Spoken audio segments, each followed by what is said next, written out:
Hello, my dear viewers. So, if you are new to this channel, hit the subscribe button now and also press the bell icon. The book that I'm going to review today is the sequel of my early video, which is To All the Boys I Have Loved Before. You'll get the link of my previous review in the description below. So, before watching this video, I recommend you all to watch that video first for the better understanding, as the story is in continuation of the early book. So friends, this book is titled as P.S. I Still Love You.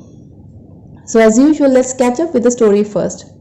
After the fight between Lara Jean, Josh and Peter at the Kavi's Christmas party, Lara Jean realizes that she has fallen for Peter. Hoping to reconcile, Lara Jean heads over to Peter's house with a love letter she hopes for him to read. After a brief talk, they will indulge in an intimate talk and then decide they want to be a real couple. At school, Lara Jean discovers that someone has posted a video of her and Peter making out in the hot tub from the ski trip on the social media. The rumor of getting intimate in the hot tub spreads out like a wildfire. After seeing the video during school assembly, Peter is furious and warns the anonymous imposter not to mess with Lara Jean. Before Margot leaves to go back to college in Scotland, she tells Lara Jean to get a job.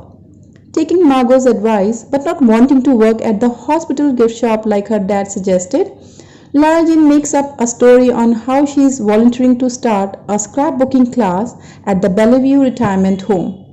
Not wanting her family to find out the truth, Lara Jean goes to get the job and ends up liking it. She gets closer to Stormy, an elderly woman who has a feisty temper. Stormy gives Lara Jean relationship advice, though it usually contradicts with Lara Jean's thoughts. Meanwhile, Kitty begins an attempt to set up their father with the neighbor across the street, Trina Rothschild. One day, Lara Jean receives a letter in the mail from John Ambrose McLaren, telling her that he received the love letter she wrote him. They both were batchmates in middle school. Lara Jean and John soon became pen pals. Where Lara Jean finds out that the neighborhood tree house she and her friends used to hang out in will soon be cut down, she decides to throw a reunion party there and invites John. She also plans to open a time capsule that they buried at the tree house when they were in 7th grade. At the tree house party, Peter brings his ex-girlfriend Genevieve, knowing that Lara Jean did not want her to come. Lara Jean also finds out that the two were hanging out before the party, prompting her to become suspicious and a little jealous of Peter and Genevieve's so-called relationship. During the party, Lara Jean distracts herself from Peter by focusing on John. The group takes it in turn to pull an item from the time capsule and then decides to play assassins, which they often played during their childhood. For the prize, they decide the winner will be granted one wish. Lara Jean is determined to win since she has never previously won a game. After the party, Lara Jean and Peter argue about John and Genevieve, and Peter insists there is only friendship between him and his ex. During the Assassin's game, Lara Jean discovers that Peter and Genevieve have formed an alliance, causing her to become suspicious again. Lara Jean finds out that Stormy is John's grandmother when he comes to visit the retirement home at one party, and there she eliminates him from the game. Her next target is now Peter, and John decides to help her out. Meanwhile, Lara Jean and Peter break up when she discovers that Peter knew Genevieve was the person who sent out the video film on the hot tub. In fact, she was the one who shot it. She tells him if she wins the game, she would wish that nothing had happened between them. Lara Jean begins spending more time with John as they scheme to take out Genevieve from the game. Lara Jean ends up winning and discovers the reason Peter and Genevieve have been hanging out.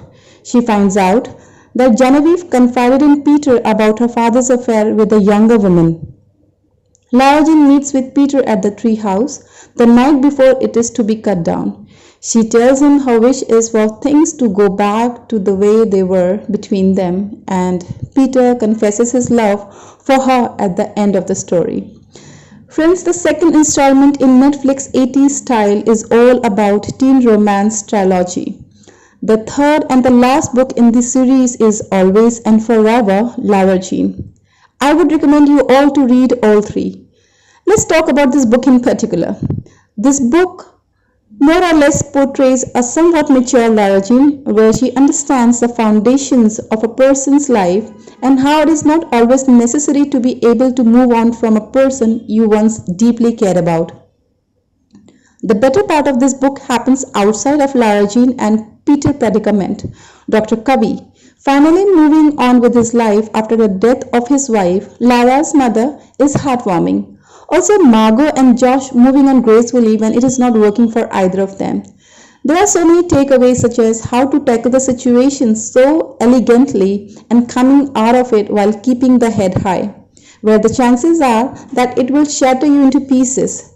These difficult times not only test our patience but our support system also. Though this book not particularly stands out from the trilogy series, it gives the reader an insight of the mind of a maturing teenager and what adolescents do what they do. I really like that in difficult situation, not only Lara Jean's family stood by her side, but also gave her the support to stand by with her head held high. Lara Jean stands up for herself when the moment calls for it. She came out as a stronger, optimistic, mature person with transparency and clarity of thoughts. The side plots keep the readers hooked. Personally, I've learned a lot about the Korean culture from this book, what with its vocabulary and its many traditions. This book is all about love, passion, and support. This book also featured on Netflix as the earlier one, and the third one is in making. The third and final book in the series puts forth the hardships on not only Lara Jean's choosing where to go to college, but also Margot's reluctance of having to accept another woman as a part of her family, particularly as her stepmother. Always and forever, Lara Jean does not disappoint in Lara Jean's astounding trilogy. Friends, like I said earlier, if you want me to review any book in particular, do tell me in the comment section. So bye for now.